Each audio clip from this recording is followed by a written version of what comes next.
The first thing everyone noticed in the cafe that cold October morning was the tremble, soft, subtle, nearly invisible, but piercing once seen. Her hands shook as she tried to steady a paper cup of coffee, the lid rattling against the rim like a whispered alarm.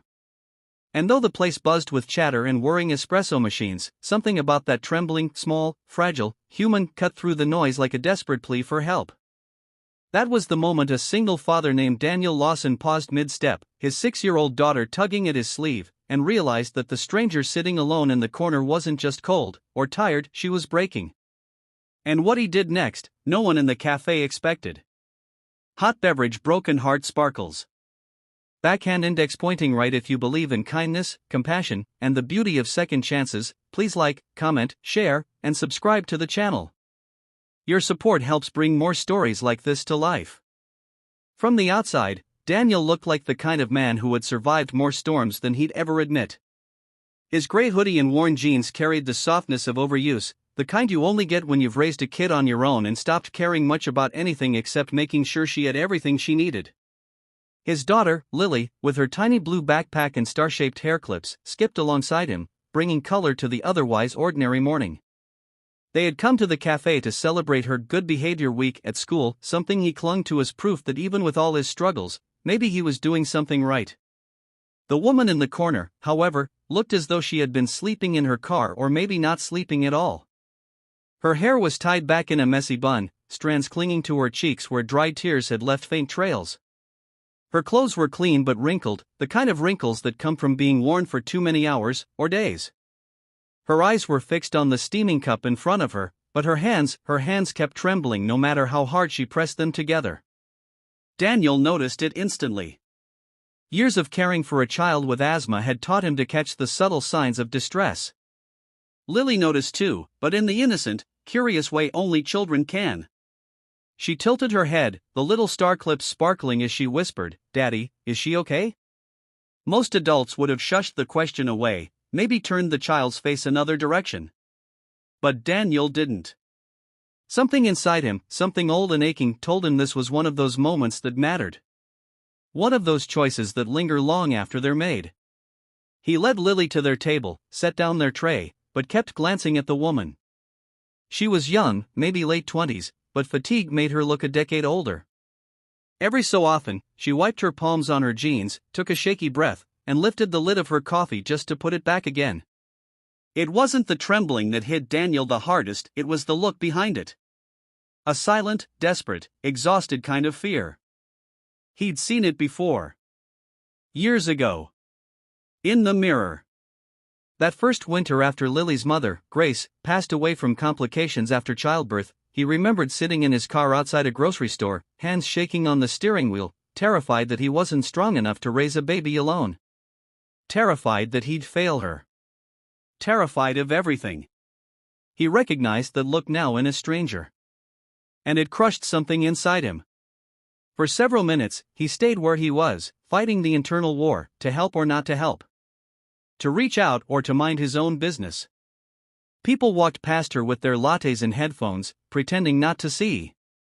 It was easier that way. But ease had never been Daniel's luxury. Finally, as though pushed by an invisible hand, he stood. He walked toward her slowly, as if approaching a wounded animal that might bolt if startled. Lily stayed at the table, coloring a paper napkin with crayons from her backpack, occasionally glancing up to check on him. The closer he got, the clearer the details became, the puffiness around the woman's eyes, the pink swollen knuckles, the phone clutched so tightly it left deep indentations in her fingers. He gently cleared his throat, waited for her to look up, and when she finally did, those eyes, red, glassy, lost, met his. In that moment, everything inside him softened. What happened next was seen by every person in the cafe. And none of them forgot it. He didn't ask intrusive questions. He didn't overwhelm her with pity. He simply asked if she needed a warm meal. And when she opened her mouth to refuse, because pride, shame, or fear often forces refusal, her voice cracked. She tried again, but all that came out was a small, helpless sob. She covered her mouth instantly, embarrassed. And that was when Daniel did something that stunned everyone. He sat across from her. Not in the formal, uncomfortable way people do when they're unsure of their welcome, but gently, humbly, like he was sitting beside someone he'd known for years. No judgment. No pressure. Just presence. The cafe grew quieter. The baristas pretended not to watch, but they did. An older couple by the window paused their crossword puzzle to listen. Even Lily slowed her coloring, glancing up repeatedly to make sure her dad was doing okay, because she was used to being the one who needed care. Seeing her dad care for someone else was new.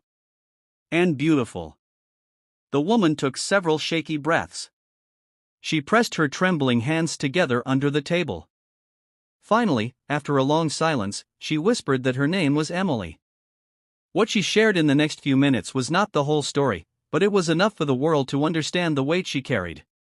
She had just left a toxic, controlling relationship. She had walked out with nothing but a purse, a phone with low battery, and the clothes she wore. She had spent the night in her car. She had no family nearby. She had no friends she trusted enough to call.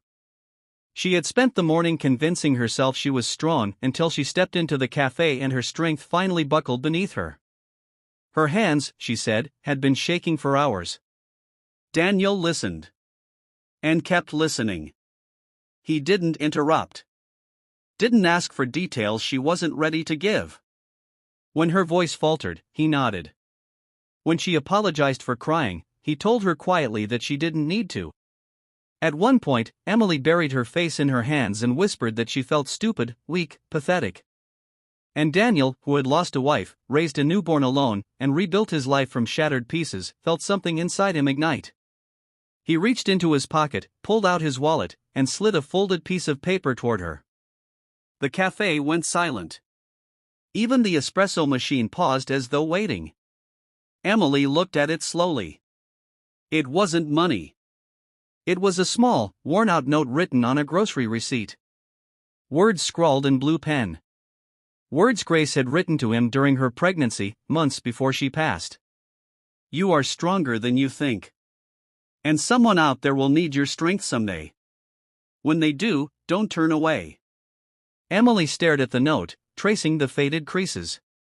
Her lip trembled again, but this time not from fear, from the overwhelming realization that someone cared. Daniel then stood, told her he'd be back, and went to the counter. He returned with a hot breakfast sandwich, a fresh pot of tea, a gift card for the cafe, and a small first aid kit the barista had offered after overhearing the conversation. The entire cafe watched in stunned silence as he set them gently in front of her. Eat, he said softly. Then breathe. After that, we'll figure out the rest. Emily tried to speak, but her voice dissolved into tears. Not the trembling, panicked tears from before, these were different. They were the tears of someone who had felt invisible for too long and was finally seen. Daniel brought Lily over then, introducing her with the gentleness of someone who understood how fragile trust could be. Lily, with the innocence only children have, offered Emily her napkin drawing a crooked rainbow with wobbling letters spelling "You can do it." The child's smile was warm, unfiltered, real. Emily pressed the picture to her chest like a lifeline. For the next hour, they talked quietly. Daniel helped her look up shelters, transitional programs, job aid services. He offered to charge her phone using his portable charger. He helped her breathe through panic shakiness. He reminded her she wasn't alone. And slowly, the trembling in her hands began to ease. By the time she finished eating, the cafe felt different. Warmer. Softer. More human. A few customers left money by her table when she wasn't looking. A mother slipped her a spare pair of gloves. Someone prepaid her next meal. Kindness rippled through the room like sunlight breaking through clouds. Because compassion is contagious. And courage is too. Emily wasn't magically healed that day. Life didn't fix itself overnight. But something essential shifted. She found a thread of hope. And sometimes hope, thin as it may seem, is enough to pull a person out of darkness. When she stood to leave, Daniel gave her the note back. She refused at first, insisting it belonged to him. But he shook his head and said something she would remember for the rest of her life. It's your turn now. When someone needs your strength someday, don't turn away.